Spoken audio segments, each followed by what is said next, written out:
I spent 42 years of my life building a successful wedding catering business, so my daughter could have everything I never had. 3 weeks before her big day, she called to tell me I wasn't welcome at her wedding because I'd embarrass her in front of her wealthy in-laws. What she discovered at the venue on her wedding day silenced her entitled attitude forever. Before we jump back in, tell us where you're tuning in from, and if this story touches you, make sure you're subscribed, because tomorrow, I've saved something extra special for you.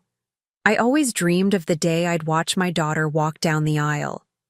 As a single mother who built a successful catering business from nothing, I had spent decades imagining how I would help create her perfect wedding day. The elaborate multi-tier cake I'd design myself, the menu I'd craft with my own hands, the personalized touches only a mother with 30 years of wedding industry experience could provide. My company, Sinclair's Fine Catering, was well known throughout New England as the premier choice for high society weddings.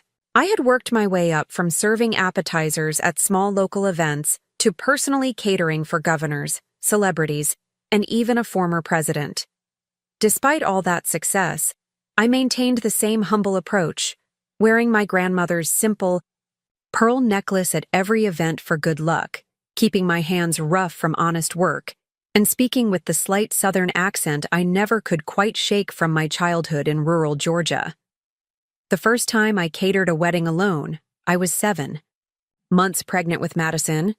My husband had left just weeks before, claiming he wasn't ready for fatherhood, and disappearing with our savings. I stood in that kitchen, swollen ankles and aching back, determined that my child would never want for anything. I worked 16-hour days, hired trustworthy staff, saved every penny, and slowly built my reputation. By Madison's 10th birthday, I had enough to buy our first home. By her high school graduation, I could afford to send her to any college she chose. She selected Dartmouth, followed by Columbia Law School, where she met Richard Harrington IV, heir to the Harrington banking fortune. When they got engaged, I cried tears of joy, believing I had succeeded in giving my daughter the life I had dreamed for her. A life where doors opened easily, where people spoke to her with respect rather than the dismissive tones I had endured for years. That dream shattered on a Tuesday afternoon when my phone rang. It was Madison, calling from her luxury downtown Boston apartment that I had helped her secure with my connections. "Mom, we need to talk about the wedding," she said, her voice unnaturally even. "Richard's parents are very particular. They're old Boston money, and everything needs to be perfect."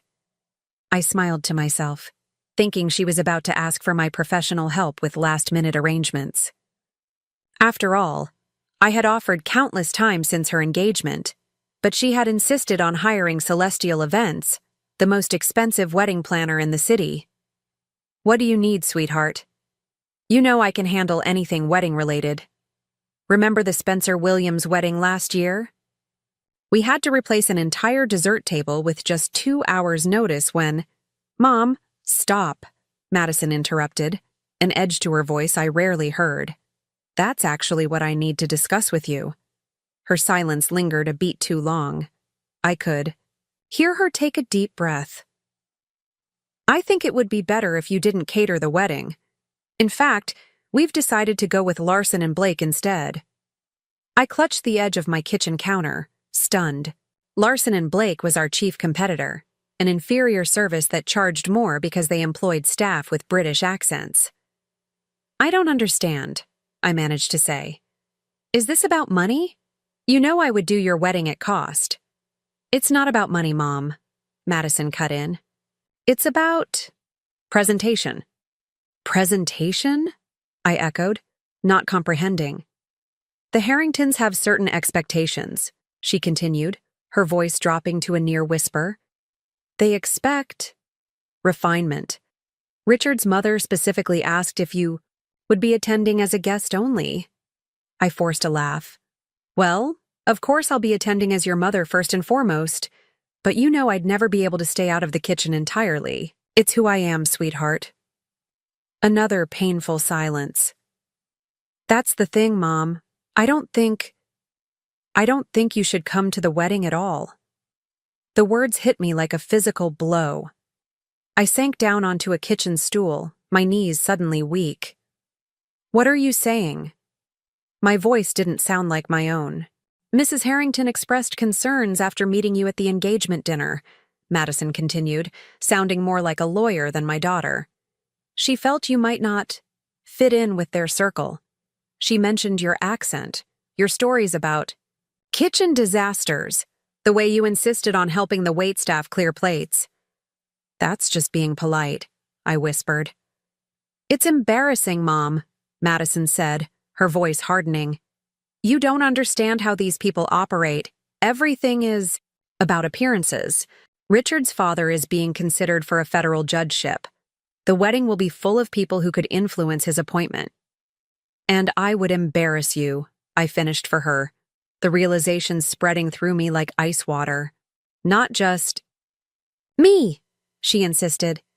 You would feel uncomfortable too. These people can be cruel to outsiders. I'm protecting you as much as myself. Protecting me? After everything I had sacrificed to give her the advantages she now used to exclude me? I remembered the nights I'd slept on a cot in my commercial kitchen because we couldn't afford both rent and daycare. The vacations I'd canceled when large catering jobs came in. The times I'd worn the same dress for years so she could have new clothes for school. Madison, I'm your mother, I said, my voice regaining its strength. I raised you alone. I built a business for you. I've catered hundreds of weddings, including for families just as prominent as the Harringtons. But you've never been a proper guest at those events, she replied coldly. There's a difference between being the help and being family. The help. My own daughter had just called me the help. The help. The words echoed in my mind for hours after Madison hung up. I sat at my kitchen island, surrounded by the wedding magazines I'd been collecting since her engagement, staring at nothing. The antique wall clock, a housewarming gift I'd bought with my first real profit, ticked away the minutes as I struggled to process what had just happened. My phone buzzed repeatedly. Text messages from Madison. Please try to understand. This is about my future. Richard's family has expectations. I need to meet them. I'll come visit you after the honeymoon. We can celebrate privately. I couldn't bring myself to respond. What could I possibly say? That I understood her rejecting me on what should have been one of the most important days we would share. That I accepted being erased because my rough hands and southern drawl might embarrass her new family. Around midnight, I finally moved from the kitchen to my office. This room had been the heart of my business for decades. Walls lined with photographs of stunning wedding cakes I'd created, shelves filled with thank you notes from grateful brides, and a large calendar perpetually marked with upcoming events. In the corner stood a small safe, hidden behind a painting of the Georgia peach orchard where I'd grown up. I dialed the combination with trembling fingers. 10/22/98, Madison's birthday. Inside lay a stack of documents and a velvet jewelry box. I removed both, placing them carefully on my desk. The jewelry box contained my grandmother's complete pearl set, the necklace I wore to every catering job, plus matching earrings and bracelet I'd kept pristine for Madison's wedding day. They were my something old, something borrowed, and something blue all in one. The pearls themselves aged to a subtle cream, set in antique silver with tiny sapphires. I'd promised them to Madison when she was just 8 years old, playing dress-up, in my catering aprons.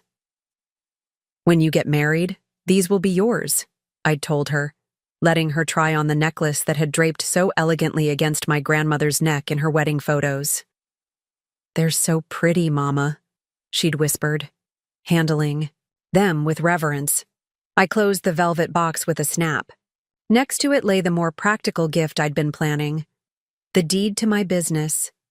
Sinclair's Fine Catering, valued at just over $4.2 million according to my last financial assessment.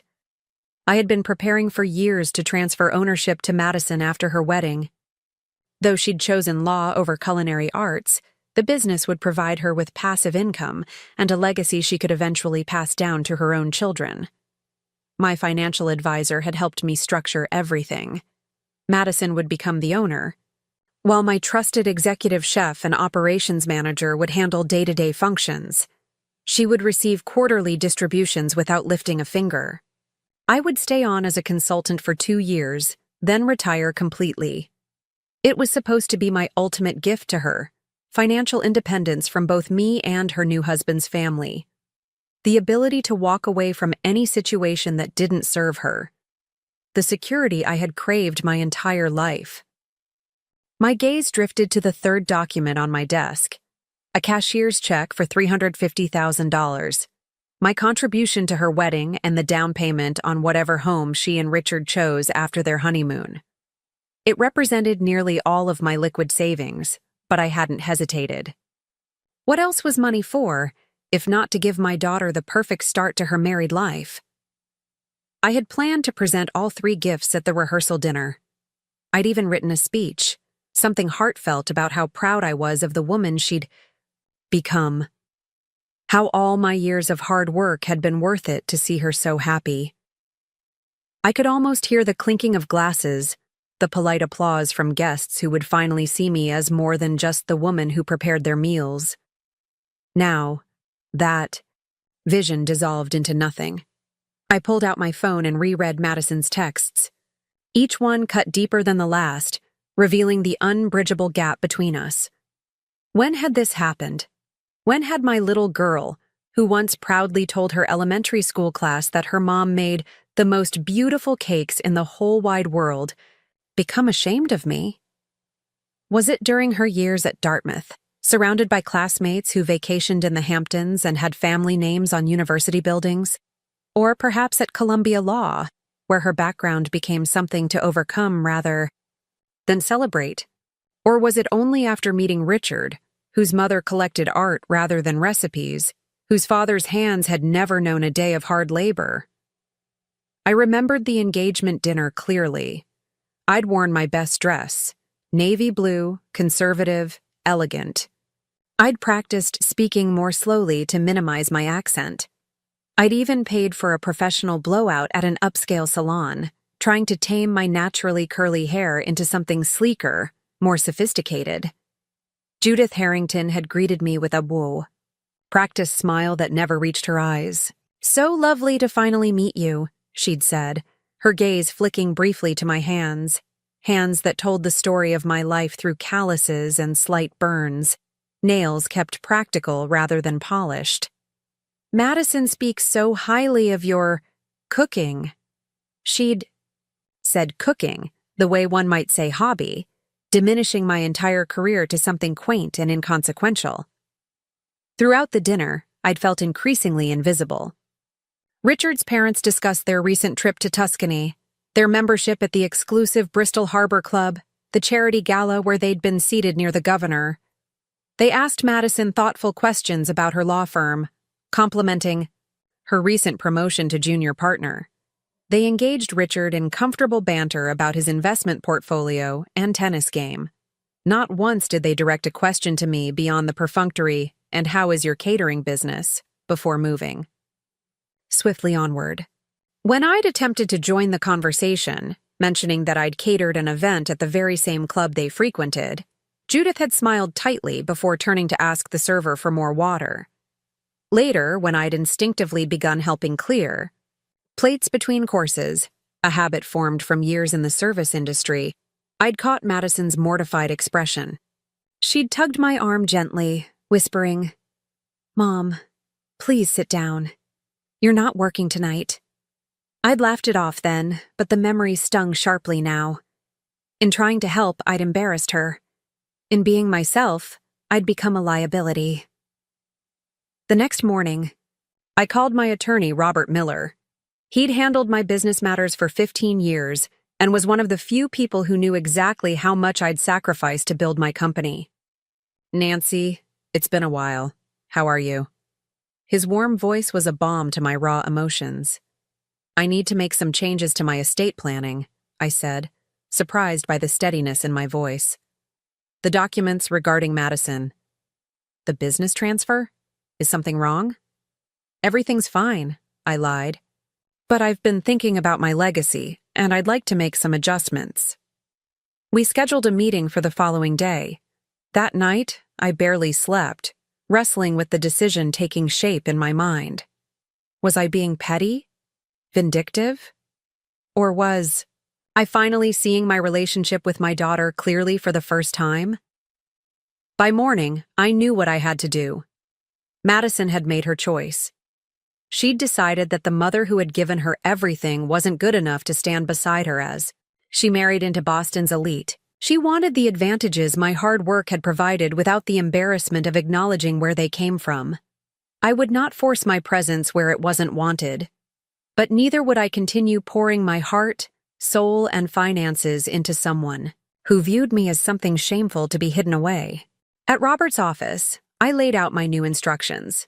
The $350,000 check would be voided. The business would not be transferred to Madison, but placed in a trust with specific conditions. The family pearls would remain in my possession. "Are you absolutely certain about this?" Robert asked, concern evident in his expression. He had watched Madison grow up, had seen firsthand how I'd built my life around her happiness. "I've never been more certain of anything," I replied, signing where he indicated. "Madison has made it clear that she's embarking on a new life, one where I don't belong. I need to respect her decision and make some decisions of my own." As I left his office, I felt a strange lightness. For the first time in over 20 years, I was thinking about what I wanted, not what Madison needed. It was terrifying. It was liberating. That evening, I finally responded to Madison's text with a single message. "I understand your position and will respect your wishes. You don't need to worry about me attending the wedding." Her reply came almost instantly. "Thank you for understanding, Mom. This means a lot to me. I'll call you soon." No apology. No acknowledgement of what she was asking me to give up. Just relief that I wouldn't be there to embarrass her in front of the Harringtons. I put down my phone and walked to my home office, where a large whiteboard dominated one wall.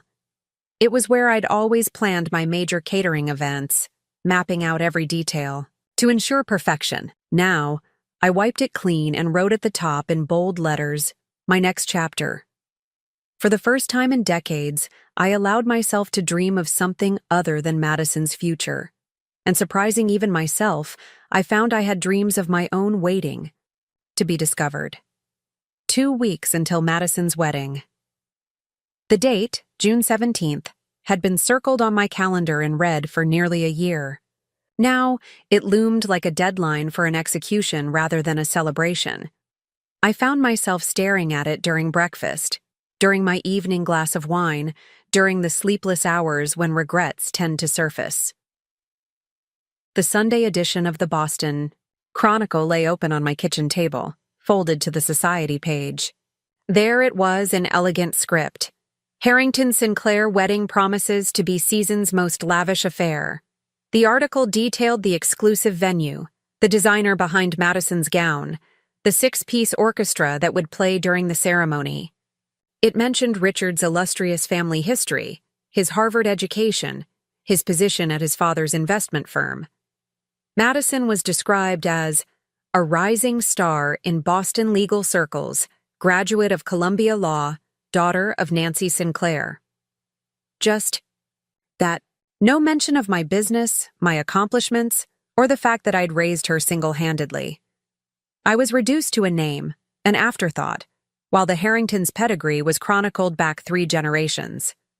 I closed the newspaper and pushed it away. No point torturing myself with these details. I had made my peace with not attending, or at least I was trying to. My phone rang, displaying the familiar logo of Sinclair's Fine Catering. It was Sunday. We were closed except for scheduled events. Something must be wrong. "Nancy speaking," I answered, grateful for the distraction. "Ms. Sinclair, I'm so sorry to bother you on a Sunday." It was Thomas, my operations manager for the past 8 years. His voice carried the tension of someone about to deliver unwelcome news. What's happened? Is it the Crawford wedding? We had a mid-sized wedding scheduled that afternoon at the waterfront hotel. No, the Crawford event is proceeding as planned. Well, it's about the Harrington-Sinclair wedding. My grip tightened on the phone. What about it? We're not catering that event. That's just it, Ms. Sinclair. Mrs. Judith Harrington called our office about 30 minutes ago. She was quite upset. Apparently, Larson and Blake have had to cancel due to a major food poisoning incident at an event they catered yesterday. The health department has temporarily shut down their kitchens pending investigation. A surge of vindication flashed through, me quickly replaced by concern. Larson and Blake's negligence could have seriously harmed someone. And Mrs. Harrington wanted to know if we could step in, I concluded, already knowing where this was headed. Yes. She specifically asked if we could take over the catering with just 2 weeks' notice. She mentioned it would be for 200 guests, seated dinner, premium package. Premium package. That would be at least $300 per person, totaling $60,000, minimum, not including the wedding cake, champagne toast, or open bar. One of our largest potential contracts of the season. At Robert's office, I laid out my new instructions. The $350,000 check would be voided. The business would not be transferred to Madison, but placed in a trust with specific conditions. The family pearls would remain in my possession. Are you absolutely certain about this? Robert asked, concern evident in his expression. He had watched Madison grow up, had seen firsthand how I'd built my life around her happiness. I've never been more certain of anything, I replied, signing where he indicated. Madison has made it clear that she's embarking on a new life, one where I don't belong. I need to respect her decision and make some decisions of my own. As I left his office, I felt a strange lightness. For the first time in over 20 years, I was thinking about what I wanted, not what Madison needed. It was terrifying. It was liberating. That evening, I finally responded to Madison's texts with a single message. I understand your position and will respect your wishes. You don't need to worry about me attending the wedding. Her reply came almost instantly. Thank you for understanding, Mom. This means a lot to me. I'll call you soon. No apology, no acknowledgement of what she was asking me to give up. Just relief, that I wouldn't be there to embarrass her in front of the Harringtons. I put down my phone and walked to my home office, where a large whiteboard dominated one wall. It was where I'd always planned my major catering events, mapping out every detail to ensure perfection. Now, I wiped it clean and wrote at the top in bold letters, my next chapter. For the first time in decades, I allowed myself to dream of something other than Madison's future. And surprising even myself, I found I had dreams of my own waiting to be discovered. 2 weeks until Madison's wedding. The date, June 17th, had been circled on my calendar in red for nearly a year. Now, it loomed like a deadline for an execution rather than a celebration. I found myself staring at it during breakfast, during my evening glass of wine, during the sleepless hours when regrets tend to surface. The Sunday edition of the Boston Chronicle lay open on my kitchen table, folded to the society page. There it was in elegant script. Harrington-Sinclair wedding promises to be season's most lavish affair. The article detailed the exclusive venue, the designer behind Madison's gown, the 6-piece orchestra that would play during the ceremony. It mentioned Richard's illustrious family history, his Harvard education, his position at his father's investment firm. Madison was described as a rising star in Boston legal circles, graduate of Columbia Law, daughter of Nancy Sinclair. Just that, no mention of my business, my accomplishments, or the fact that I'd raised her single-handedly. I was reduced to a name, an afterthought, while the Harringtons' pedigree was chronicled back 3 generations. I closed the newspaper and pushed it away. No point torturing myself with these details. I had made my peace with not attending, or at least I was trying to. My phone rang, displaying the familiar logo of Sinclair's Fine Catering. It was Sunday. We were closed except for scheduled events. Something must be wrong. Nancy speaking, I answered, grateful for the distraction. Ms. Sinclair, I'm so sorry to bother you on a Sunday. It was Thomas, my operations manager for the past 8 years. His voice carried the tension of someone about to deliver unwelcome news. What's happened? Is it the Crawford wedding? We had a mid-sized wedding scheduled that afternoon at the Waterfront Hotel. No, the Crawford event is proceeding as planned. It's about the Harrington-Sinclair wedding. My grip tightened on the phone.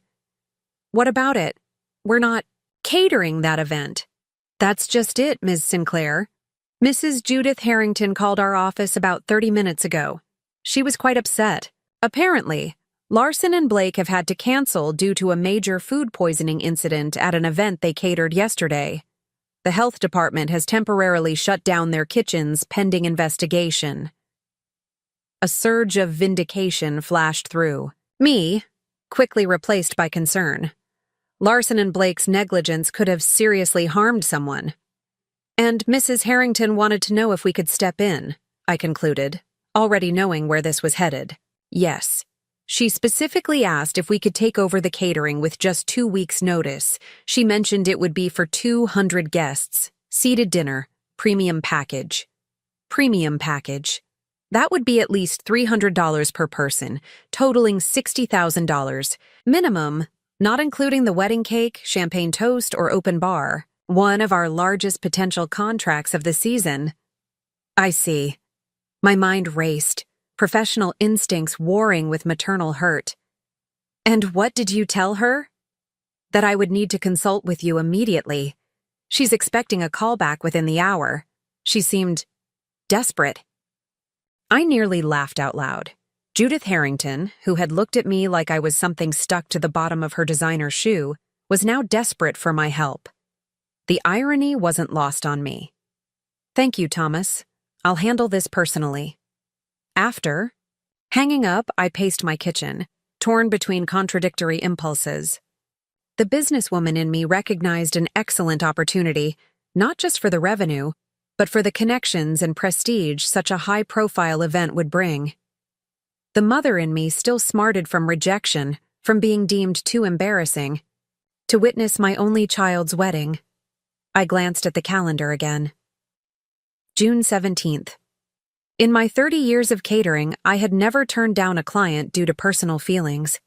My reputation was built on professionalism, reliability, and the ability to create memorable experiences regardless of circumstances. Could I do it? Could I prepare a magnificent feast for my daughter's wedding? A wedding I wasn't allowed to attend? Would orchestrating the perfect meal from behind the scenes be enough? With a deep breath, I picked up my phone and dialed the number for Harrington Estate. A housekeeper answered, then quickly transferred me when I identified myself. Judith's voice came through crisp and controlled, but with an undercurrent of anxiety I hadn't heard before. Mrs. Sinclair, thank you for returning my call so promptly. I trust your manager explained our situation. He did. I understand you're in need of catering services for Madison and Richard's wedding. Yes. A pause. It's most unfortunate, the timing of this incident with our original caterer. But these things happen, I suppose. These things happened when you hired inferior services based on appearances rather than reputation, I thought, but didn't say. Fortunately, I continued, keeping my voice professionally pleasant, we do have availability on June 17th. We had a cancellation for that date some months ago. A half-truth. We had declined to book anything on Madison's wedding day because I had planned to attend as mother of the bride. Even after being uninvited, I hadn't had the heart to schedule another event. Oh, that is fortunate indeed. Relief colored Judith's tone. I've heard excellent things about your company's work. Madison speaks very highly of your operation. As if I ran a back-alley business rather than New England's premier catering service. We take great pride in our work, I replied, allowing a hint of steel to enter my voice. Our team can certainly accommodate your needs, though the timeline is unusually tight. We typically require a minimum of 6 weeks for events of this scale. Yes, of course, and we would expect to pay a premium for the rush accommodation, Judith said hurriedly. Money is no object. The important thing is ensuring the day proceeds flawlessly. For Madison, the words hung unspoken between us. I understand completely. In fact, given my personal connection to the bride, I would insist on overseeing every detail myself. A lengthy silence followed. Mrs. Sinclair, Judith finally said, her voice lowered as if sharing a confidence. I feel I should be direct. Madison has expressed concerns about your presence at the wedding creating potential awkwardness. I'm aware of Madison's wishes, I replied evenly. To be clear, I'm offering my professional services, not requesting an invitation. My team and I would remain entirely behind the scenes. Most guests would never even know I was there. Another pause. I could almost hear her weighing her limited options. Very well, she conceded. But I must insist that you remain in the kitchen or preparation areas. It would be unfortunate if Madison were distracted on her special day. Distracted. As if seeing her mother would ruin her wedding. I swallowed the hurt and focused on maintaining my professional demeanor. Of course. Now, regarding the menu, I'll need to know if Madison and Richard have any specific preferences. We typically offer a tasting session, but given the timeline, that won't be necessary, Judith interrupted.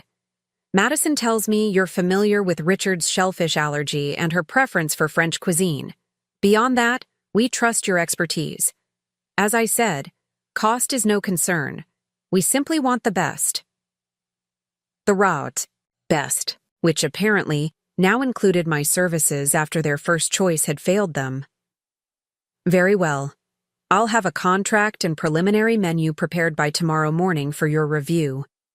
We'll require a 50% deposit to begin work, with the balance due the day before the event. That's acceptable, Judith agreed, sounding relieved. And Mrs. Sinclair? Thank you for your discretion in this matter. I'm sure you understand this is what's best for Madison. I ended the call before trust gave way to truth. Before I could ask how humiliating a daughter could possibly be what's best for her. Before I could demand to know what right Judith had to judge me when she had never worked a day in her life. Instead, I opened my laptop and began drafting what would be the most important catering contract of my career. The menu would be flawless, innovative yet classic, memorable without being ostentatious.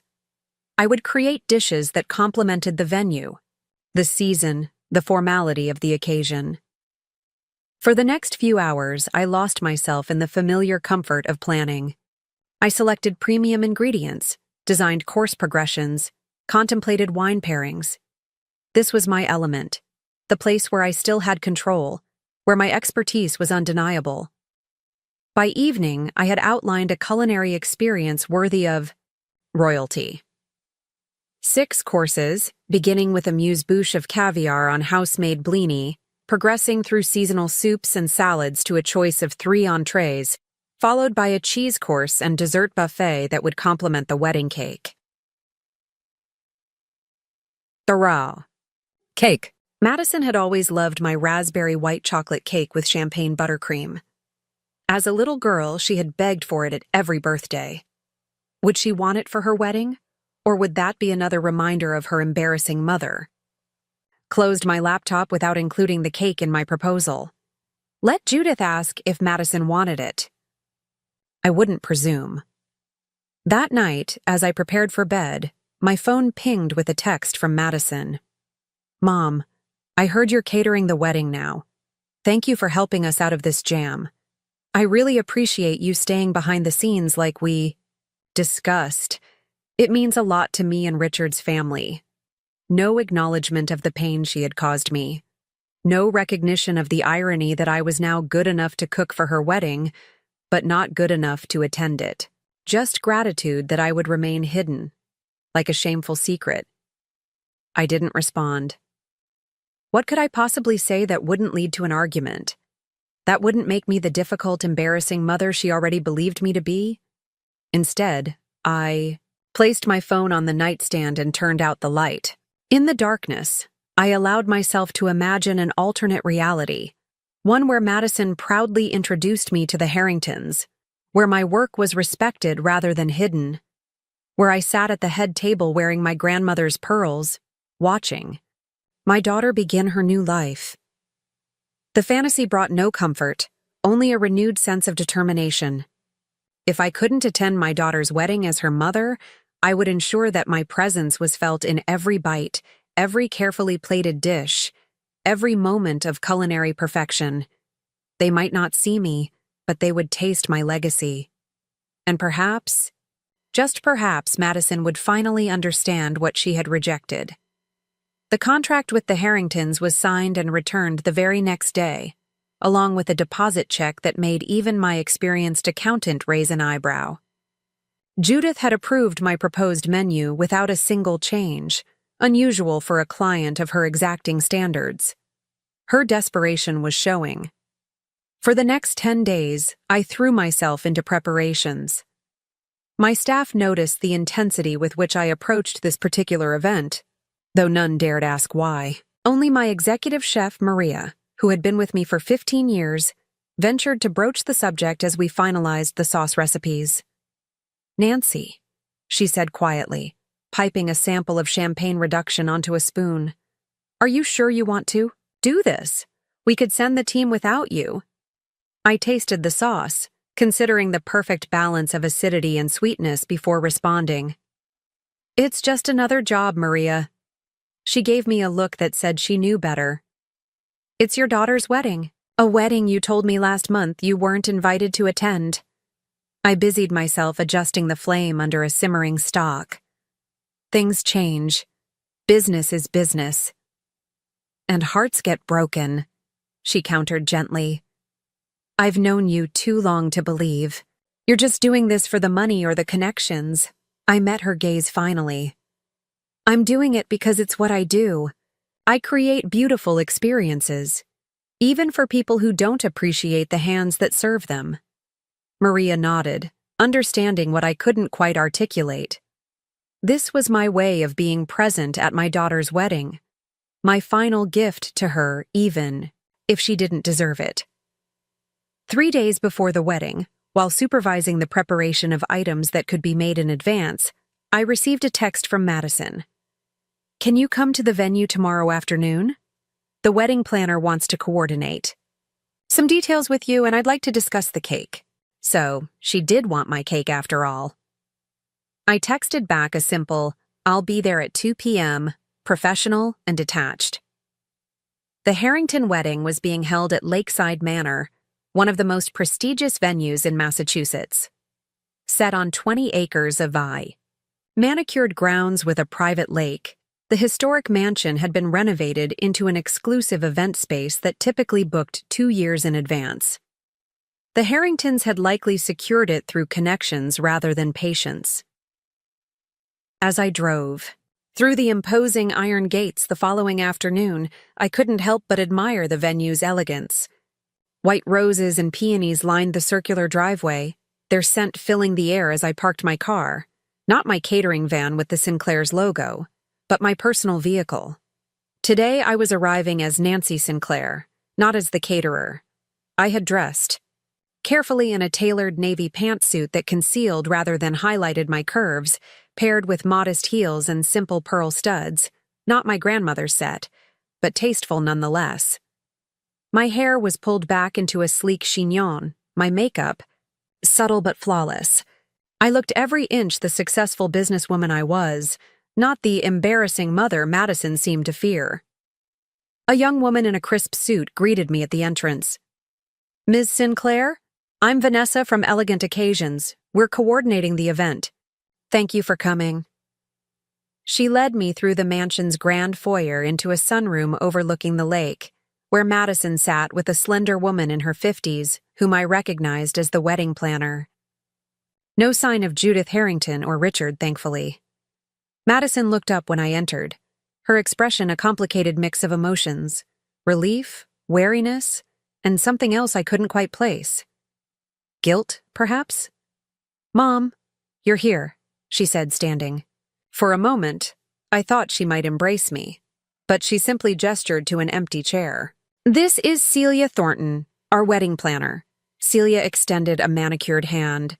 "A pleasure to finally meet you, Ms. Sinclair. Your reputation precedes you."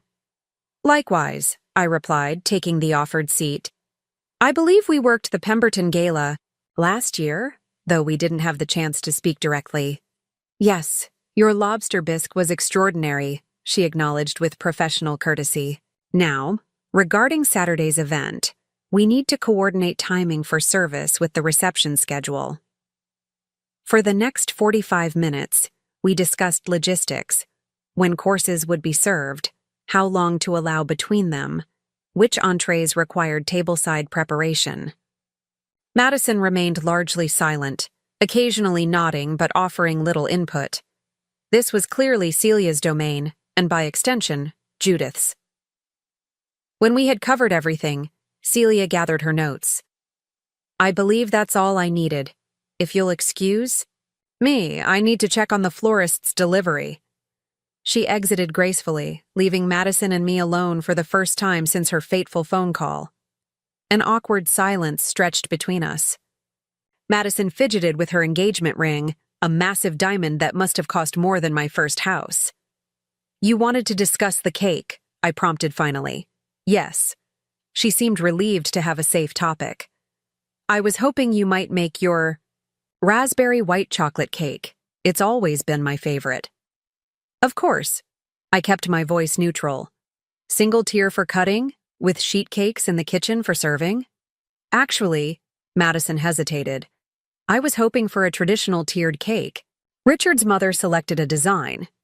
She slid a magazine across the table, opened to a page featuring an elaborate 6-tier cake adorned with sugar flowers and gold leaf. I studied the image. It was ostentatious, clearly chosen to impress rather than for taste. "This will serve about—" I thought your guest list was 200. "Judith likes the drama of a large cake," Madison admitted, not meeting my eyes. A cake chosen by Judith at a wedding I wasn't welcome to attend. The irony wasn't lost on me. "I can recreate this design with your favorite flavors," I confirmed, keeping my tone professional. "It will. Be ready for delivery at 3 p.m. on Saturday." "Thank you." Madison twisted her ring again. "And Mom, I really do appreciate you stepping in like this. It means a lot to Richard's family." "To Richard's family, not to her." I stood, gathering my notes. "If there's nothing else, I should get back to the kitchen. We have quite a bit of preparation still to do." Madison looked up, something like panic flashing in her eyes.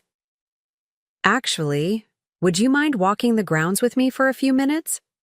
I'd like to show you where the cocktail hour will be held so you can plan your serving stations." It was a flimsy excuse. Celia had already provided detailed floor plans, but I nodded anyway. We walked in silence through French doors onto a stone terrace that overlooked immaculately landscaped gardens sloping down to the lake. A white pavilion had been erected near the water's edge, presumably for the ceremony. "It's beautiful," I offered, trying to ease the tension. "Mom," Madison began abruptly, "there's something I need to tell you." I braced myself, unsure what new hurt might be coming. "Richard and I—" she faltered. "We've been having some difficulties. This wasn't what I'd expected." "What kind of difficulties?" Madison leaned against the stone balustrade, suddenly looking very young and uncertain. "His family is complicated. There are expectations I didn't fully understand when we got engaged." "What kind of expectations?" I asked carefully. "Financial ones, mostly." She sighed. "The Harringtons have money, but it's tied up in trusts and investments. Richard's monthly allowance barely covers our apartment. The wedding is costing a fortune. And his parents expect us to maintain a certain lifestyle afterward, but they're not actually providing the means to do it. I thought of the check I'd voided, the one that would have given them $350,000 to start their married life. Madison had no idea how close she'd come to having that security. "And this is causing problems between you and Richard?" I prompted. "He thinks I should ask you for help," she admitted, a flush creeping up her neck. "He knows your business is successful, and he thinks since you're, from more humble beginnings, you must have cash saved rather than investments." The real revelation hit me like a physical blow. This wasn't about me embarrassing Madison. This was about money. Richard's family's money, or rather the appearance of it. "Let me get this straight," I said slowly. "You uninvited me from your wedding because the Harringtons were embarrassed by my background, but they expected you to ask me for money?" Madison looked away. "It's more complicated than that." "Enlighten me," I said, my voice hardening. "Richard's father is being considered for a federal judgeship, but there have been questions about their finances. They need this wedding to project success and stability, to have the right people see them in the right light. And I'm not the right light," I concluded. "Mom, you don't understand how these people think. Everything is about appearances. The right schools, the right clubs, the right family connections. And you want to be part of that world so badly that you're willing to cut me out of your life?" The hurt I'd been suppressing bubbled to the surface. The mother who raised you alone, who built a business from nothing to give you everything they were born into? Madison had the grace to look ashamed. "It's not about cutting you out. It's about fitting in. Richard loves me, but his parents—" "His parents what?" I pressed. "They had concerns about my background, about where I came from." She hesitated. Who I came from. There it was, the ugly truth I'd suspected but hadn't wanted to believe. Madison wasn't just embarrassed by me.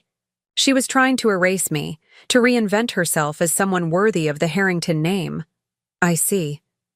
I felt strangely calm, as if watching the scene from outside my body. "And now that you need my professional services, and potentially my financial support, I'm suddenly acceptable again? That's not fair," Madison protested weakly. "No, what's not fair is raising a daughter who becomes ashamed of the very person who gave her everything."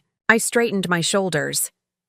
"Madison, I will cater your wedding because I signed a contract and I honor my commitments.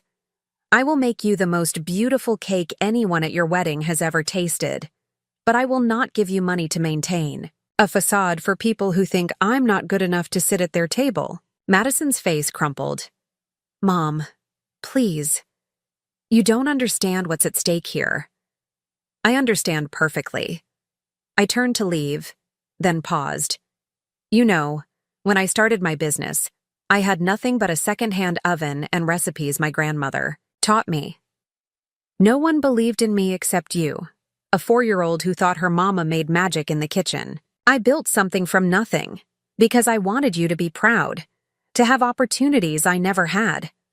I never imagined you'd be ashamed of how those opportunities came to you. Madison reached for my arm. "I'm not ashamed of you. I'm just trying to adapt to their world. A world that judges people by their pedigree rather than their character isn't a world worth adapting to," I replied. "But that's your choice to make, just as it's my choice to decide what I will and won't accept from my daughter."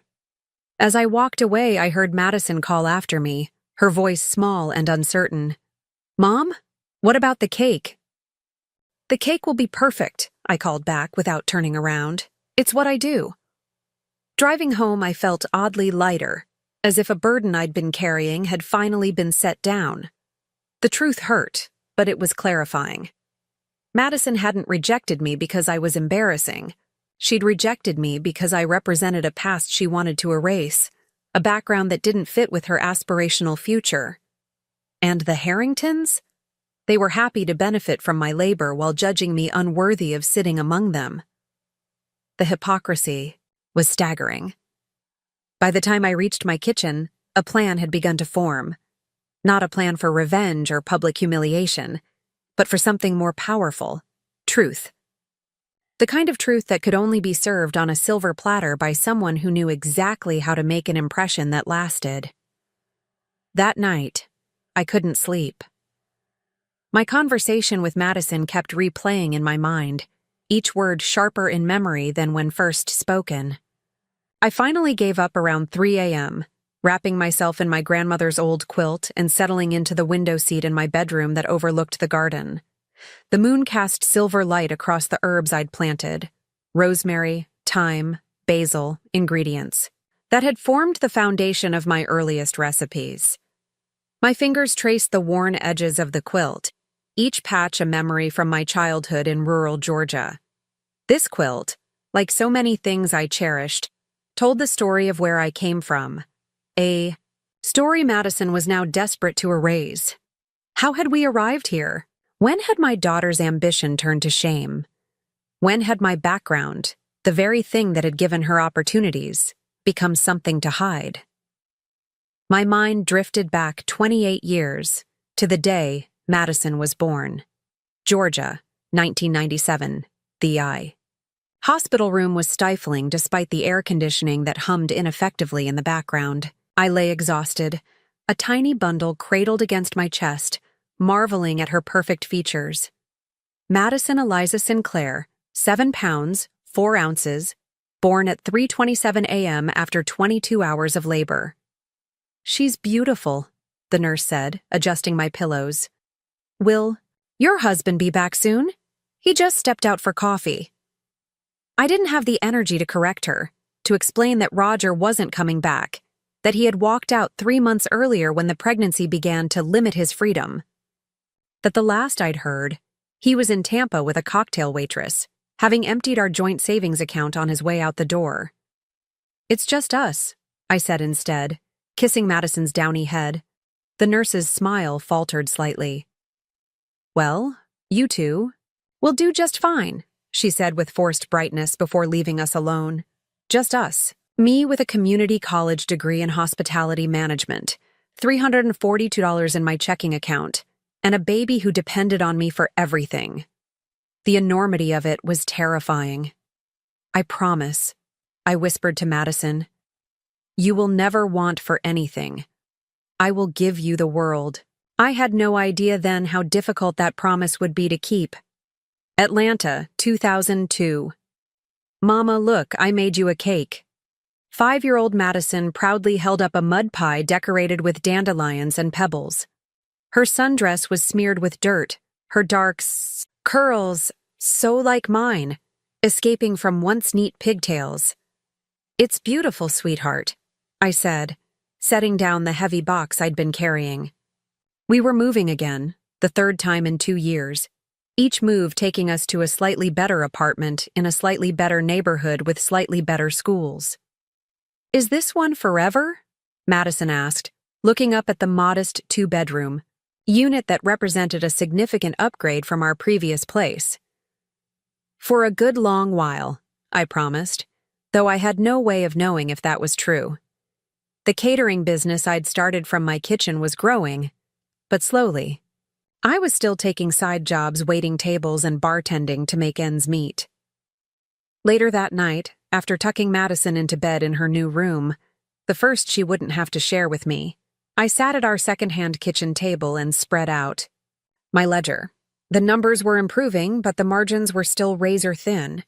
I needed more clients, more upscale events, a real commercial kitchen. My eye caught on a flyer I'd picked up that day. "Small business loans available now. Minimum credit score required." My credit had been destroyed after Roger left me with his unpaid debts. Traditional financing wasn't an option. I rubbed my eyes, exhaustion threatening to overwhelm me. Then I heard a small sound from the hallway. "Mama?" Madison stood there in her faded princess nightgown, clutching the stuffed rabbit she'd had since infancy. "Are you sad?" "No, baby," I said, quickly putting away the bills. "Just thinking about grown-up things." She patted over and climbed into my lap, her small body warm against mine.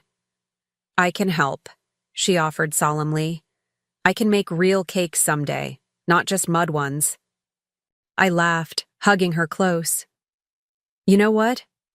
I believe you could, and I'd be very proud to have you as my assistant."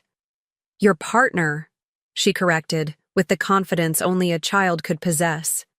"We'll be famous, and people will come from all over to eat our cakes." "All over, huh?" "All over the whole wide world," she declared, spreading her arms wide. "And we'll be rich and have a big house and never have to move again."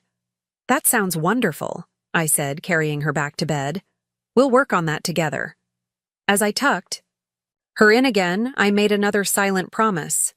Madison would have opportunities I never had. She would go to college. She would never know the gnawing fear of choosing between electricity and groceries. She would have stability, security, and choices. Whatever it took, I would make that happen. Boston, 2010. "Mom, I got in. Madison burst through the door of our apartment, waving an envelope emblazoned with the logo of Phillips Exeter Academy, one of the most prestigious prep schools in the country. At 13, she was already showing signs of the beautiful woman. She would become tall for her age, with my dark curls but her father's hazel eyes, sharp intelligence evident in her expression. "Let me see." I wiped my hands on a dish towel and took the letter. Full academic scholarship to their summer program, with potential for admission to the school itself if she performed well. "This is amazing, sweetheart." I hugged her tightly, pride swelling in my chest. The catering business had finally taken off after I'd secured a loan through a women's business initiative. We'd moved to Boston 3 years earlier for the opportunities. It offered better schools for Madison, more upscale clients for me. "Jessica Harrington goes there," Madison said, her eyes shining. "Her dad is some big-shot banker. She said their dorms are like fancy hotel rooms and they have a lake and riding stables and—" "Whoa, slow down," I laughed. "The summer program doesn't include the riding stables, I'm afraid. But it's an incredible opportunity." Madison sobered suddenly. "It says parents are invited for the final weekend showcase. You'll come, right? Even if you have events scheduled?" "Wild horses couldn't keep me away," I promised. "I'll make sure Maria can handle any events that weekend." Madison beamed, then glanced at the kitchen counter where I'd been preparing samples for a potential new client. "Is that your famous shrimp remoulade?" "It is. Want to be my taste tester?" She nodded eagerly, and for the next hour we worked side by side in the kitchen, adjusting seasonings, discussing presentation ideas. These were my favorite moments, sharing my passion with my daughter, watching her absorb techniques and offer insights with remarkable intuition for someone so young. "You know," I said as we packaged the samples, "you have a real talent for this. If you ever wanted to join the business after college—" "Mom," Madison interrupted, rolling her eyes good-naturedly. "I'm going to be a lawyer, remember? Or maybe a doctor. Something professional." "Catering is professional," I pointed out, trying not to feel stung. "You know what I mean," she said, suddenly seeming older. "Something where people don't look at your hands and assume you never went to college." I glanced down at my hands, hard-working hands with short nails and the occasional burn scar. Hands that had provided for us, that had created beauty from simple ingredients, that had lifted us from poverty to middle-class comfort. "There's no shame in working with your hands," I said quietly. "Some of the most brilliant creative people I know wear their labor on their skin." Madison had the grace to look embarrassed. "I didn't mean it like that. Your work is amazing. I want something different for myself." "Of course you do," I assured her. "And you can have anything you set your mind to.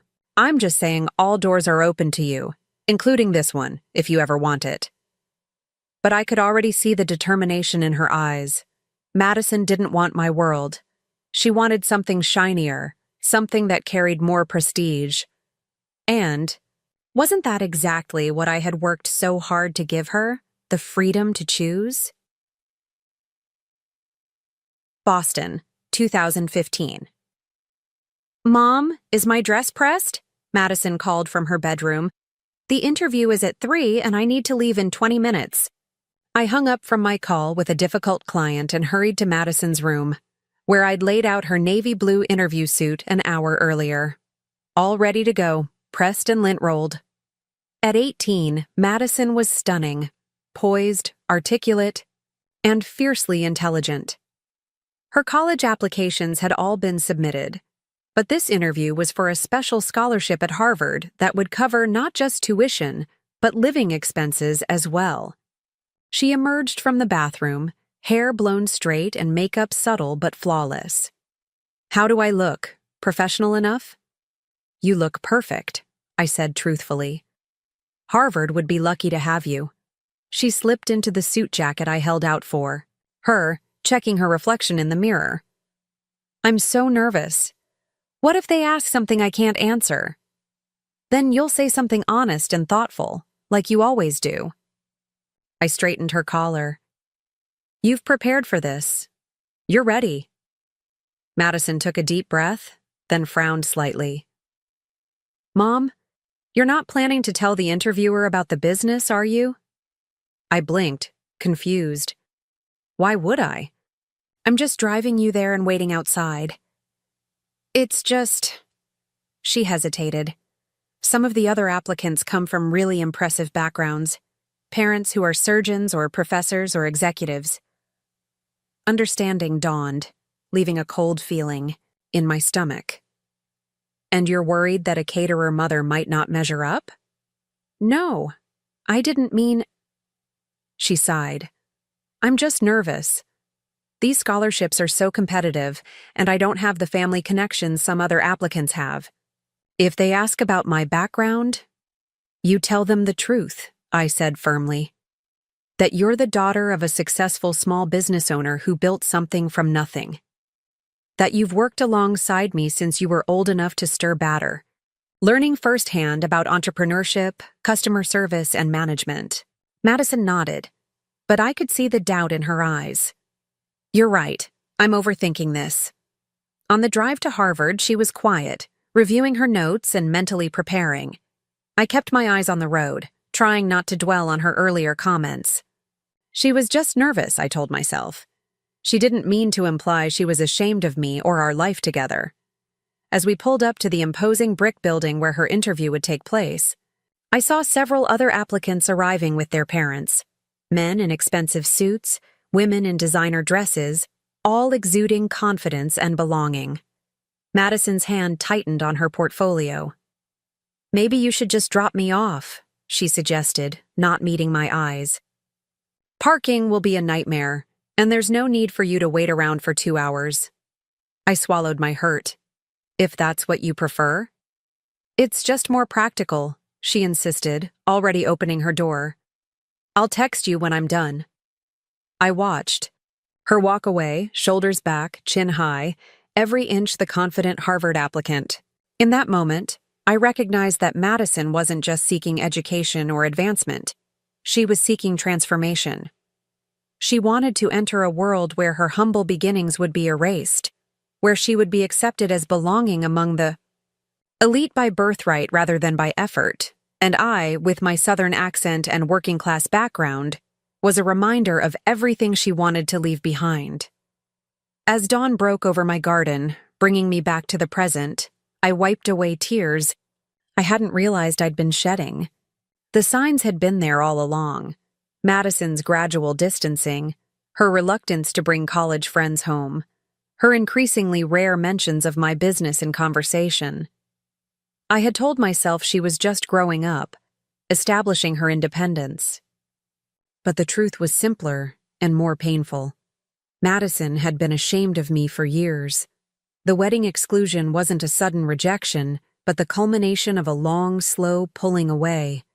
And yet I had continued to sacrifice, to support her dreams, to fund her ascent into a world that looked down on people like me.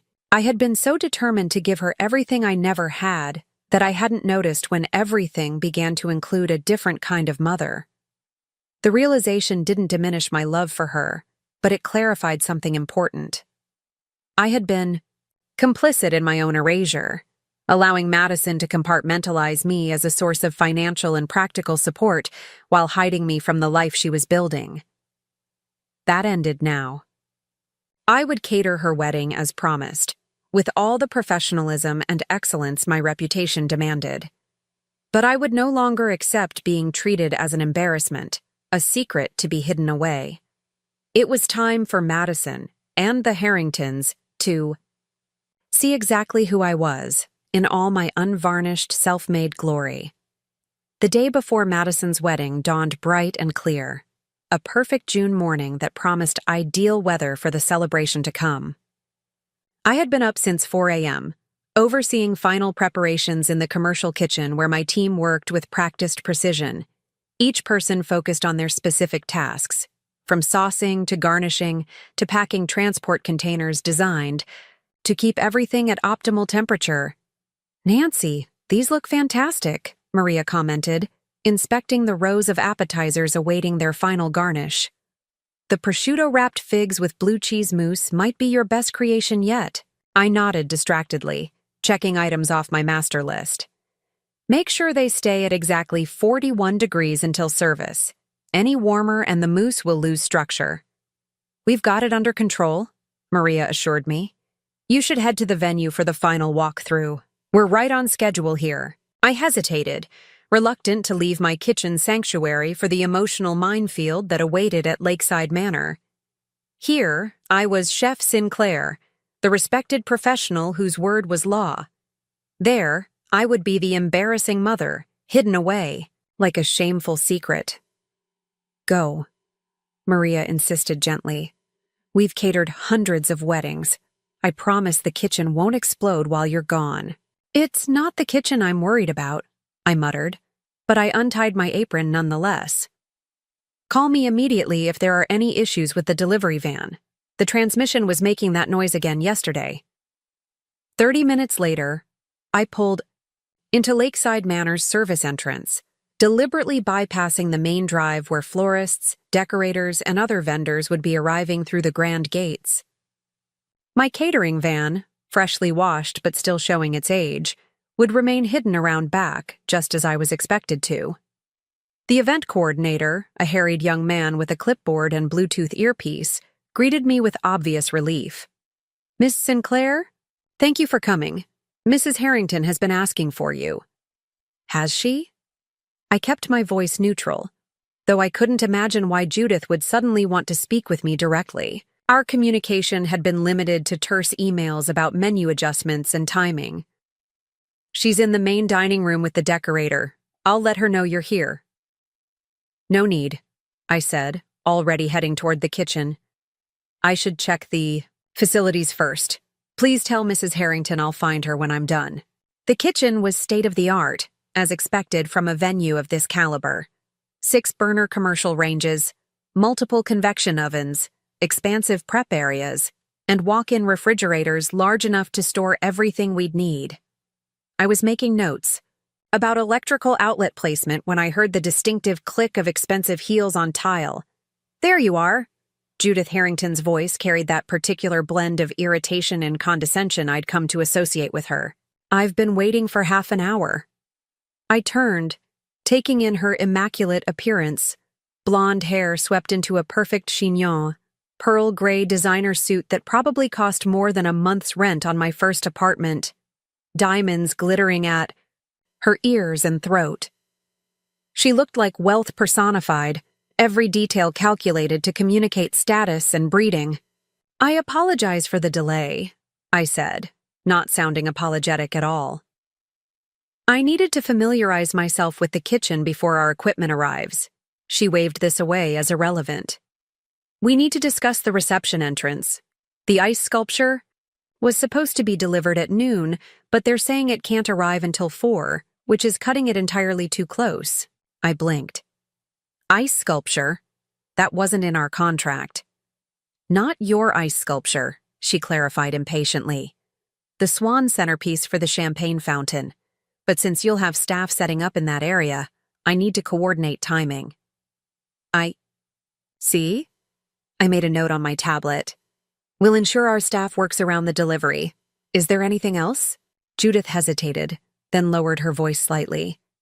Yes, actually, it's about the servers. Is there a problem with my staff?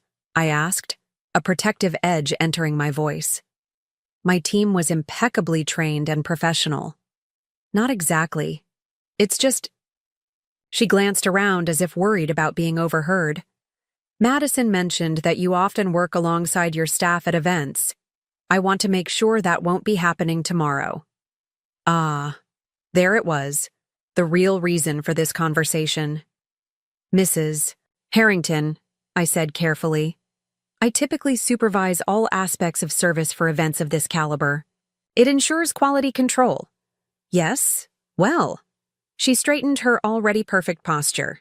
In this case, I must insist that you remain entirely behind the scenes. Many of our guests are, shall we say, persons of influence. Federal judges, state representatives, business leaders. It would be awkward if they were to see you serving food at your daughter's wedding. The casual cruelty of her words hung in the air between us. Not, it would be awkward for Madison if her mother were seen serving food, but awkward for the Harringtons and their prestigious guests to be confronted with the reality of who I was. I, working woman who wasn't ashamed to do whatever needed doing. I understand completely, I said, my voice cool and professional. Rest assured, Mrs. Harrington, I have no intention of embarrassing Madison tomorrow. I will oversee operations from the kitchen, and our service staff will handle all guest interactions. Relief visibly washed over her. Excellent. Then I believe everything is in order. Almost. I consulted my tablet again. There's the matter of the final payment. The contract stipulates balance due today, and I haven't received it yet. Judith's smile tightened almost imperceptibly. Of course. Richard Sr. is handling that. I believe he planned to stop by your office later today. My office will be closed as we're preparing for tomorrow's event, I replied. However, I accept cashier's checks or wire transfers. I'll need the balance before we begin setup at 9 a.m. I'm sure that won't be a problem, she said smoothly, though something in her expression suggested otherwise. Richard will contact you directly to arrange it. As if summoned by his name, a tall silver-haired man in a bespoke suit appeared in the kitchen doorway. Richard Harrington Sr. looked exactly like an older version of his son. Same strong jaw, same confident bearing, same air of entitled expectation. Judith, the florist has a question about the ceremony arrangements, he said before noticing me. Ah, you must be Mrs. Sinclair. Ms., I corrected automatically. Nancy Sinclair. He extended his hand with practiced charm. Richard Harrington, I understand we have you to thank for saving our celebration after that unfortunate business with Larson and Blake. I shook his hand briefly. Happy to help. Your wife and I were just discussing the final payment due today. Yes, about that. His smile remained fixed, but his eyes turned calculating. I was hoping we might discuss a slight adjustment to the terms. I had been in business long enough to recognize the opening move in a negotiation I hadn't agreed to. The terms were set in the contract both parties signed. The balance of $37,450 is due today. Richard chuckled as if I'd said something amusing. Of course, but given the circumstances and the family connection, I thought perhaps we might discuss a family discount. A family discount. I repeated the words flatly. Nothing substantial. Say 20%? After all, this is your daughter's wedding. His tone suggested he was being incredibly generous in making this offer. I looked from Richard to Judith, who was studiously examining her manicure, and felt a sudden clarity. This, finally, was the real Harrington family, wealthy in appearance but trying to save $7,490 by leveraging my maternal feelings. The same people who deemed me too embarrassing to attend their son's wedding were now expecting special treatment because of our family connection. The irony was almost too perfect. "Mr. Harrington," I said evenly, "Sinclair's Fine Catering does not offer discounts based on family connections. In fact, given the rush nature of this contract and the premium ingredients requested, I would normally have charged a 20% premium. I waived that out of consideration for Madison." His smile disappeared. "Now see here. The contract price stands," I continued firmly. "Payment is due in full before setup begins tomorrow morning. If that presents a problem, I'm sure Celia can recommend several pizza delivery places that might be able to accommodate your event on short notice." Judith gasped. "You wouldn't dare." "I'm a businesswoman, Mrs. Harrington. I don't make threats. I state terms. The terms of our agreement are clear, and I expect them to be honored." Richard's face had reddened slightly, but he recovered quickly. "No need to be difficult. I was merely suggesting a mutually beneficial arrangement." "There's nothing mutual about asking for free services," I pointed out, "especially from someone you've deemed unsuitable to attend the event as a guest." A tense silence followed as my words hit their mark. Judith shifted uncomfortably while Richard's expression hardened into something more calculating. "You're putting us in a difficult position," he said finally. "The wedding is tomorrow." "Yes, it is," I agreed. "And you're putting me in the position of having purchased $15,000 in premium ingredients and dedicated my entire staff to an event that you're now suggesting you might not pay for in full." "I never said we wouldn't pay," he backpedaled quickly. "I was simply exploring options." "The option is to pay as agreed or cancel the contract," I stated. "Those are the only choices available to you." Richard and Judith exchanged glances, some unspoken communication passing between them. Finally, Richard nodded stiffly. "The payment will be made in full, as agreed," he conceded. "I'll have my assistant wire the funds this afternoon." "Excellent," I said, allowing myself a small smile. "Then I believe our business here is concluded for today. My team will arrive at 9 tomorrow morning to begin setup." As I turned to leave, Judith called after me. "And you'll remember our agreement about staying in the kitchen?" I paused at the door. "Mrs. Harrington, I've been catering high-profile events for over 20 years. I know exactly where I belong." The statement hung in the air, loaded with meaning neither of them fully grasped. I did indeed know where I belonged, and it wasn't hiding in shame behind a kitchen door. Outside in the parking lot, I leaned against my van for a moment, letting the tension drain from my shoulders. The encounter had confirmed what I'd already suspected. The Harringtons were more facade than substance. They had the trappings of wealth and the attitudes of privilege, but underneath lurked insecurity and financial strain they were desperate to hide. And Madison, my brilliant, ambitious daughter, had chosen their world of appearances over our world of authenticity. She had gambled her happiness on fitting into a family that measured worth by pedigree rather than character. My phone buzzed with a text from Maria. "Cake layers all perfect. Decorations on schedule. Everything under control here." At least something was going right. The cake, 6 tiers of raspberry white chocolate perfection, would be my masterpiece. I had poured all my skill, all my artistry, all my complicated love for my daughter into its creation. Even if Madison never appreciated the hands that had crafted it, I knew it would be the finest cake I'd ever made. As I drove back to my kitchen, a plan began taking clearer shape in my mind. Not revenge, not sabotage. I would never compromise my professional standards or risk Madison's happiness, no matter how deeply she had hurt me. But perhaps there was a way to ensure that my presence at the wedding wasn't entirely erased, that the truth of who I was and what I had built couldn't be so easily dismissed. The Harringtons wanted to hide me away, to pretend that Madison had emerged fully formed into their rarefied world without the stain of working-class origins. But some truths couldn't be covered up with fancy clothes or prestigious connections. Tomorrow I would make sure of that. The morning of Madison's wedding arrived with picture-perfect weather, clear blue skies, gentle breeze, temperature hovering at an ideal 72 degrees. I had slept barely 3 hours, but adrenaline kept me sharp as I directed my team loading the catering vans. By 8:45 a.m., we were pulling into Lakeside Manor's service entrance, a well-orchestrated caravan of vehicles, containing everything needed to feed 200 guests a 6-course gourmet meal.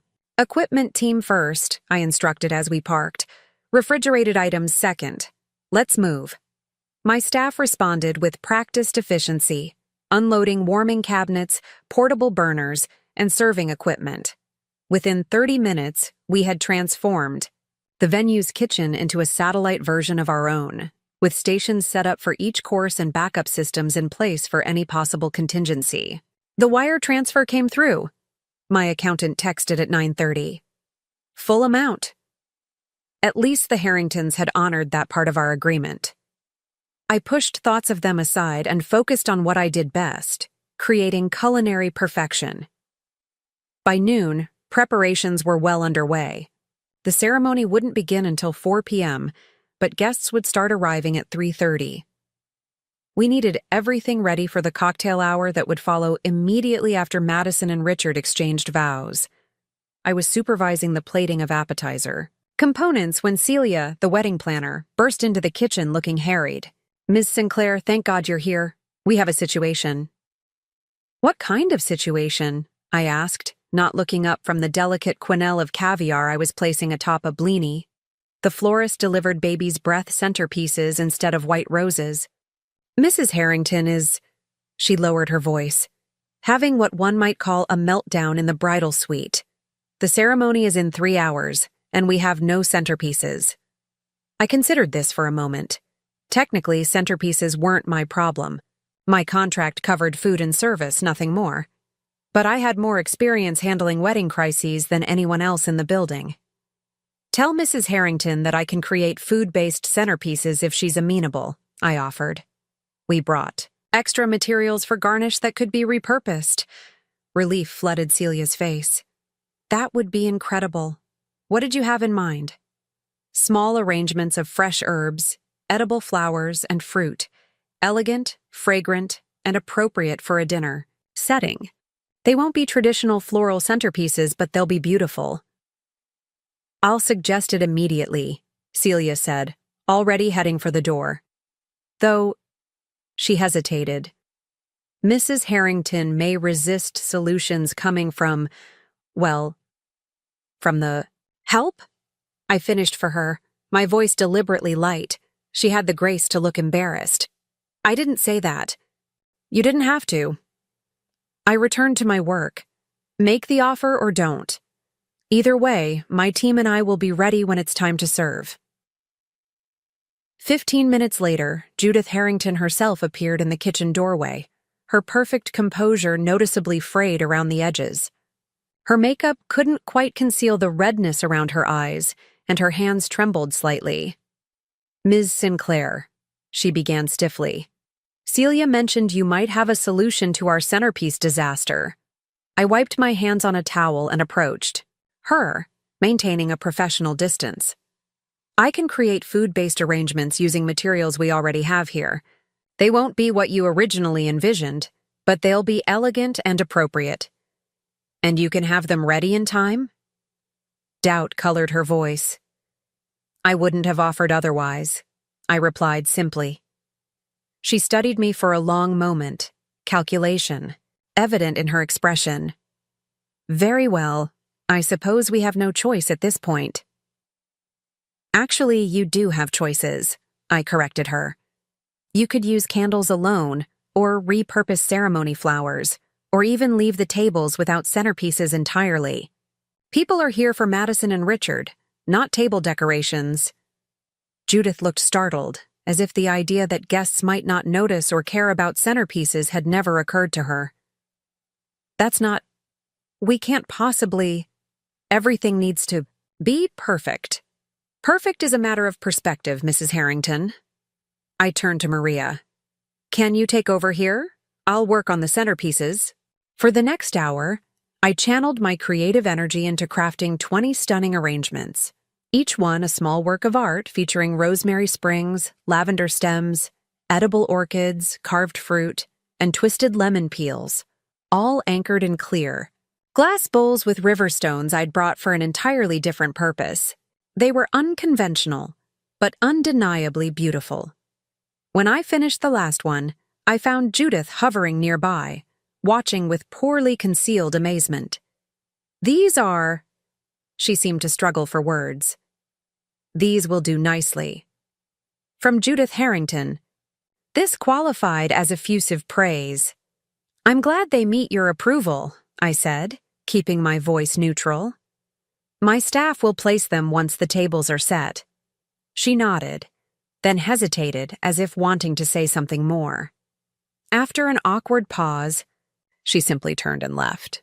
No thank you, no acknowledgement of the extra effort I'd made to save her reception. Just the entitled expectation that of course I would fix her problem. I was the help, after all. At 2:30 p.m., I stepped outside for a brief moment of fresh air, needing to escape the controlled chaos of the kitchen. The ceremony space had been transformed into something out of a fairy tale. White chairs with satin bows faced an elegant pergola draped with flowing fabric and white roses. Apparently, some flowers had arrived correctly, all overlooking the sparkling lake. Soon Madison would walk down that aisle without me. No mother of the bride procession, no front row seat, no proud tears as she exchanged vows. Just me in the kitchen, making sure the shrimp didn't overcook. I was about to return inside when I spotted a familiar figure hurrying across the lawn. Madison. Still in jeans and a button-down shirt, her hair in rollers, looking panicked. She was headed toward a cottage behind the main building that served as the bridal dressing area. Acting on instinct, I followed her.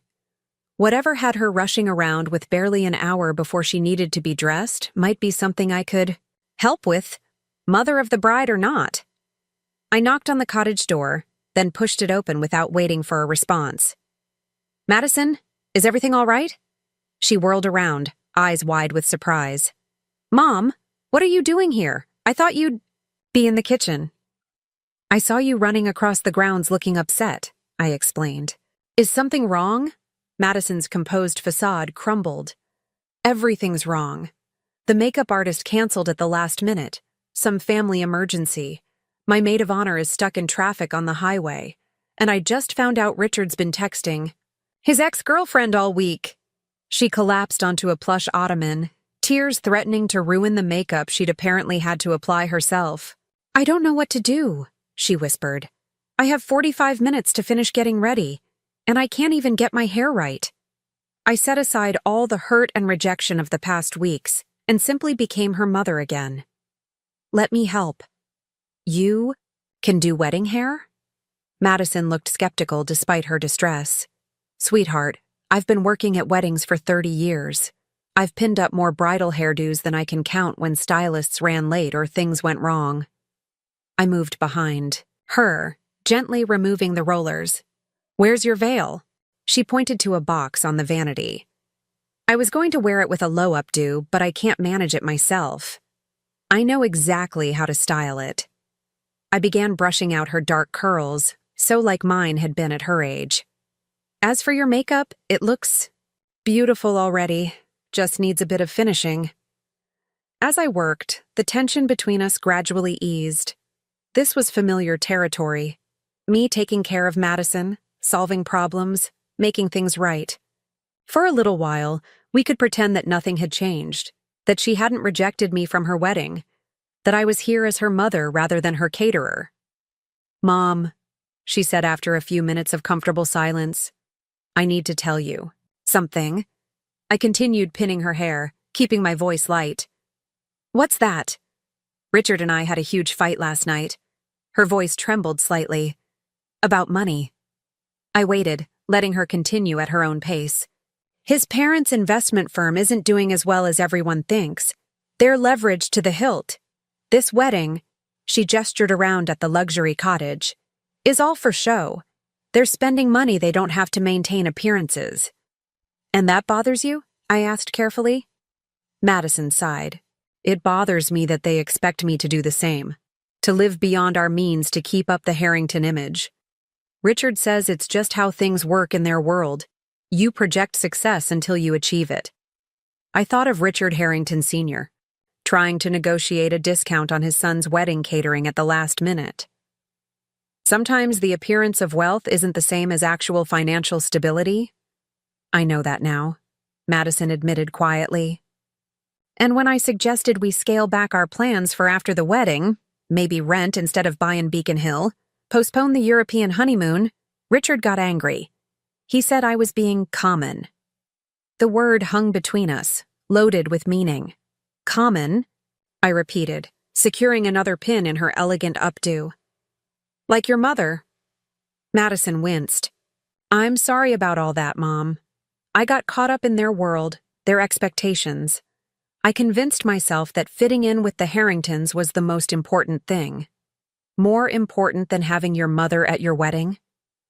The question slipped, out before I could stop it. Madison's eyes met mine in the mirror, filled with shame. I was wrong. So wrong. And now I'm marrying into a family that looks down on people like us, people who actually work for a living, while secretly being broke themselves. You don't have to go through with this, I said softly, placing the final pins and reaching for her veil. If you're having doubts, if Richard isn't who you thought he was, that's just it, Madison interrupted. I don't know if my doubts are about Richard or about the life I thought I wanted. I've spent so much time trying to become someone else, someone who belongs in their world, that I'm not sure who I am anymore. I carefully attached the veil to her updo, then stepped back to admire the effect. She looked stunning, elegant, sophisticated, and unmistakably my daughter. You are Madison Eliza Sinclair, I told her firmly. Daughter of a woman who built something from nothing, graduate of Harvard Law, brilliant, determined, and capable of creating any life you choose, with or without the Harrington name. Tears welled in her eyes. I've been horrible to you, ungrateful, ashamed of the very things I should have been proudest of. Yes, I agreed, not sugarcoating it. You have. Can you forgive me? She asked in a small voice. I sighed, emotions warring within me. I will always love you, Madison. But forgiveness isn't instantaneous. You made choices that hurt me deeply.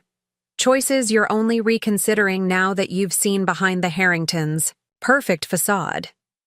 She nodded, accepting the hard truth of my words. What would you do if you were me? Right now, with 200 guests waiting and caterers preparing and everything in motion? I considered the question carefully. This wasn't about what I wanted for her, but what she needed to hear. I would ask myself one question, I said finally. Am I marrying Richard because I love him, flaws and all, enough to build a life together? Or am I marrying the idea of becoming Mrs. Richard Harrington IV and everything that represents? Madison was silent for a long moment, staring at her reflection in the mirror. The perfect bride, ready to step into a picture-perfect life that might be built on illusions and debt. I don't know the answer, she admitted finally. Then perhaps that is your answer. I squeezed her shoulder gently. Whatever you decide, I need to get back to the kitchen. We'll be serving your guests in a few hours, regardless of whether there's a ceremony or not. Mom, wait. Madison caught my hand as I turned to leave. Stay, please. Be my mother today, not my caterer.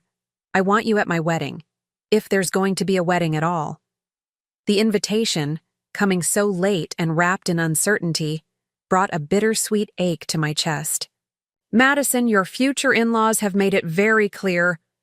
I don't care what they think anymore, she interrupted fiercely. This is my wedding, our wedding, and I want my mother there. A knock at the door interrupted us. Celia, the wedding planner, poked her head in, looking frazzled. Madison, thank goodness, your hair looks amazing, but we have another problem. The justice of the peace just called. He's been in a minor car accident and can't make it. He's fine, but we have no one to perform the ceremony. Madison looked from Celia to me, seeming oddly calm in the face of this new disaster. It seems the universe is giving me signs. We can find another officiant, Celia assured her quickly. I have calls out already. That won't be necessary, Madison said, standing. I need to speak with Richard alone, right now. As she swept past Celia, head high and newly confident, I couldn't help but feel a surge of pride. Whatever she decided, Madison was finally recognizing that some things mattered more than appearances. I turned to follow her out, but Celia blocked my path. Ms. Sinclair?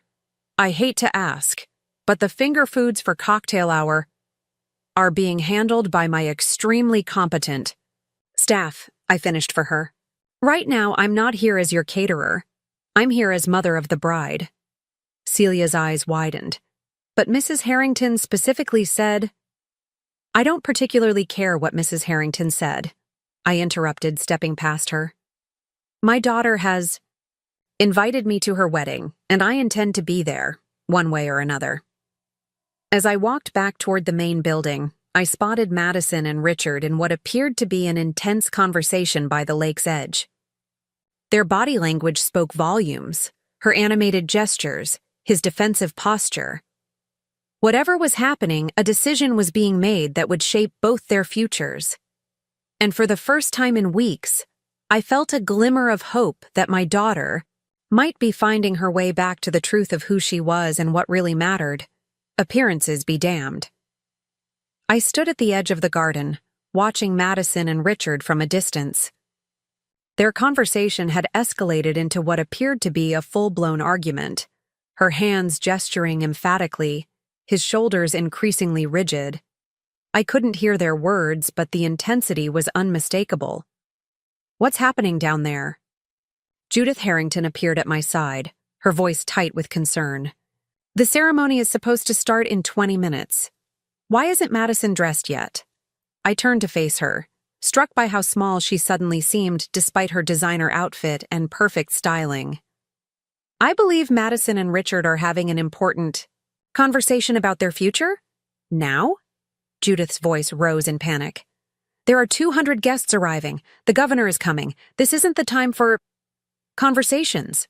Actually, Mrs. Harrington, I'd say this is exactly the right time.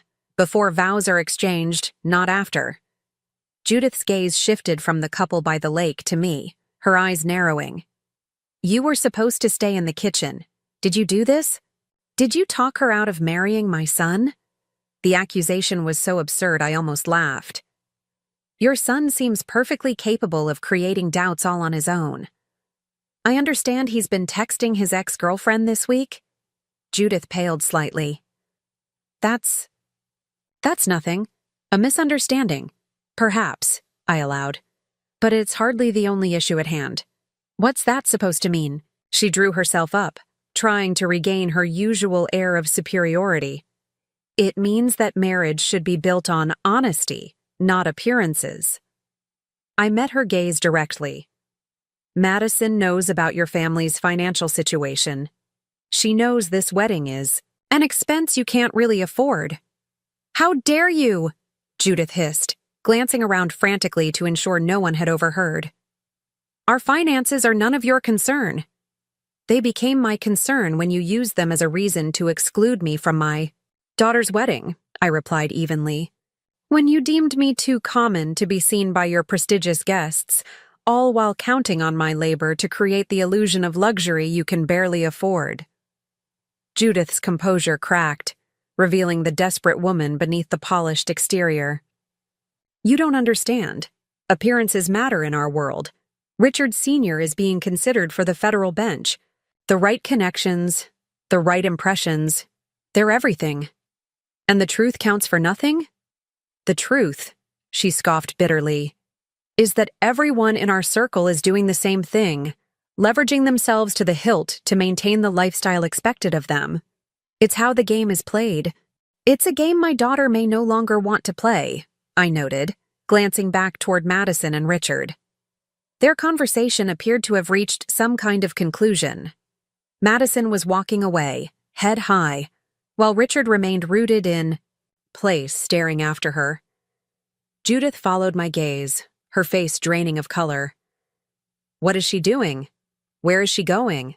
The ceremony.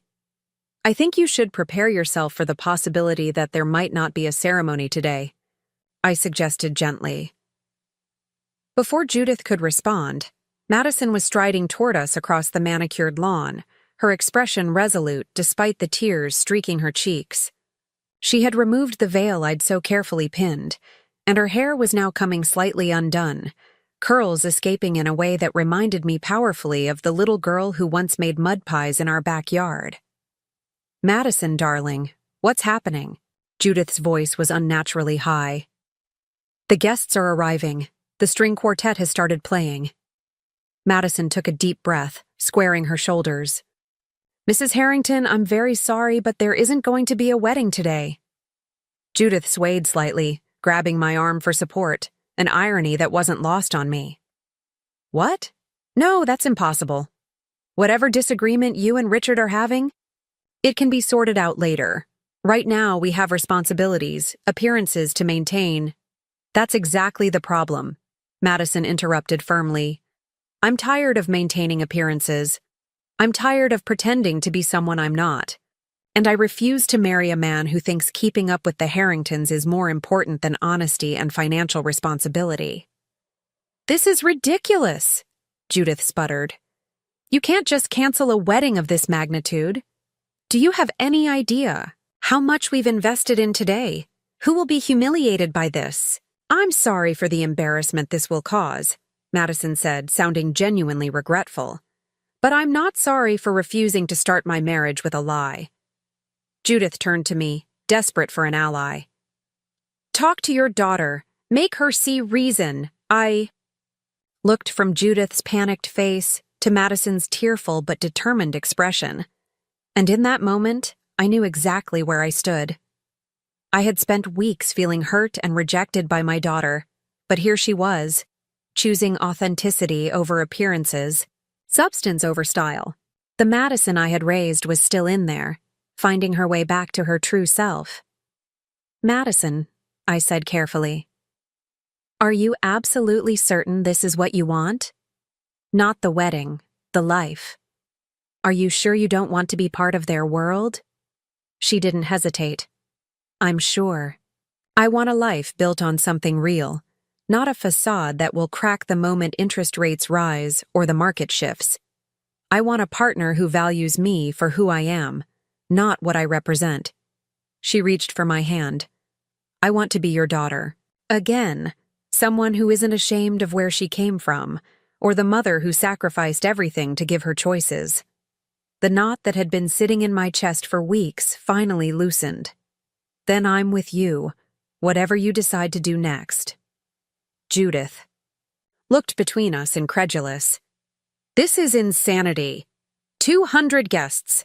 The governor, the reception, the cake. My masterpiece that had taken 3 days to create. Layers of delicate sponge, raspberry filling, champagne buttercream, and sugar flowers that had required hours of painstaking work. A decisive clarity washed over me. Mrs. Harrington, the cake, is the least of your concerns right now, but I can assure you it won't go to waste. I turned to Madison. Do you need a few minutes alone, or would you like me to help you address the guests? She squeezed my hand gratefully. I need to do this myself. Richard has agreed to explain that we've mutually decided to postpone the wedding. It's not entirely a lie, just a kinder version of the truth. And after that? I asked gently. After that, I'd like to go home. Her voice caught on the word home, as if she wasn't sure she still had one with me. Of course, I assured her. My door is always open to you. It always has been. As Madison squared her shoulders and walked toward the gathering guests, I turned back to Judith, who looked shell-shocked. What happens now? She asked, her voice small and uncertain. Now, I said with quiet authority, my team will continue setting up for the reception, as contracted. You have 200 guests who have traveled to celebrate with your family. They'll need refreshments regardless of whether there's a wedding ceremony. You expect us to host a reception with no wedding. Judith looked horrified. I expect you to honor your contractual obligations, I corrected her. The food and service have been paid for. How you frame the event is entirely up to you. A celebration of Richard and Madison's journey, an elegant garden party, an opportunity to network with the governor. Whatever story you choose to tell. Judith stared at me, recognition slowly dawning in her eyes. You're enjoying this, aren't you? Watching us scramble to save face? I considered this accusation, then shook my head. No, Mrs. Harrington. I take no pleasure in anyone's humiliation, not even yours. What I do take satisfaction in is seeing my daughter choose authenticity over pretense, even when it's the harder path. Her lips thinned. How very noble of you both. It's not about nobility, I replied, turning to walk back toward the kitchen. It's about knowing what matters. Now, if you'll excuse me, I need to inform my staff about the change in plans. Wait. Something in Judith's voice made me pause. She looked suddenly older, the carefully maintained facade cracking to reveal the weight of constant pretense. If we present this as a postponement rather than a cancellation, would you be willing to help us maintain that story? Just until the governor leaves? It was the closest thing to humility I'd ever seen from Judith Harrington, a recognition, however reluctant, that she needed my help. I will ensure that the service is flawless and the food exceptional, I promised. Beyond that, the story you tell is your business. But I would suggest, Mrs. Harrington, that the truth, or some version of it, might be more liberating than you imagine. She didn't respond, just nodded once before hurrying toward the main building, already pulling out her phone to coordinate damage control. I returned to the kitchen, where Maria and the team were putting final touches on the first course, unaware of the dramatic developments outside. There's been a change of plans, I announced calmly. The wedding ceremony has been postponed, but we will still be serving the full reception menu as contracted. Maria raised an eyebrow but asked no questions, one of the many reasons I valued. Her mind remains the same? Yes. First course at 5:30, as planned. I surveyed the kitchen, my domain where everything made sense, where skill and hard work produced tangible results. Also, I'll be stepping away for a few minutes once service begins. My daughter needs me. Of course, Maria nodded. We've got this under control. I moved through the kitchen, checking final preparations, adjusting a garnish here, tasting a sauce there. Everything was perfect, exactly as I had promised it would be. Professional to the core, regardless of personal circumstances. That was who I had always been. But today, I was also something else. A mother reclaiming her place in her daughter's life, standing firmly in the truth of who I was without apology or shame. At precisely 5:15, I removed my chef's coat, smoothed my hair, and changed into the simple but elegant navy dress I had brought just in case. The grandmother's pearls I had originally intended as Madison's wedding gift now adorned my own neck, not hidden in the kitchen, but visible for all to see. Richard Harrington Sr. was making some kind of announcement to the assembled guests as I stepped out of the kitchen. Something about postponing to ensure the perfect beginning to their life together, met with murmurs of surprise and confusion. I spotted Madison standing alone at the edge of the crowd, looking both devastated and relieved. The complicated emotions of a woman who had just made the hardest, bravest choice of her life. Without hesitation, I walked directly toward her, ignoring the curious glances and whispers that followed me across the room. Judith Harrington, standing rigidly beside her husband at the makeshift podium, saw me approaching Madison and momentarily froze mid-sentence. Let them look. Let them wonder. Let them see the woman they had deemed too embarrassing to attend this. wedding now standing proudly beside her daughter in the aftermath of truth. Madison's face lit up when she saw me, relief washing over her features. "Mom," she whispered, reaching for my hand. "I'm so glad you're here." "I'm exactly where I belong," I assured her, squeezing her fingers gently. "And so are you." Together, we faced the crowd of elegantly dressed strangers who had come to witness a wedding, but would instead observe something far more meaningful. The moment when appearances gave way to authenticity, when a mother and daughter reclaimed their shared truth, standing side by side without shame or pretense. It wasn't the wedding day either of us had imagined. It was something infinitely more valuable. The beginning of a new chapter written on our own terms, not dictated by others' expectations or judgments. And that, I thought as I held my daughter's hand, was worth celebrating far more than any wedding could have been. 1 year after the wedding that wasn't, I stand in my newly expanded culinary studio watching Madison teach a group of aspiring chefs. Her hands move confidently as she demonstrates my grandmother's raspberry cake recipe, the same one that would have been her wedding cake. The canceled Harrington wedding became Boston's scandal of the season. Richard eventually married his ex-girlfriend, maintaining the illusion of wealth his family desperately clings to. The Harringtons avoided bankruptcy only by selling their historic home. Madison moved back into my guest room for 6 months, processing her narrow escape from a life built on appearances. Our healing wasn't instant, but it was genuine. Together, we expanded my catering business to include Sinclair Culinary Academy. Her business acumen paired with my culinary expertise, creating something neither of us could have built alone. Today, Madison wears my grandmother's pearls without embarrassment, as she teaches.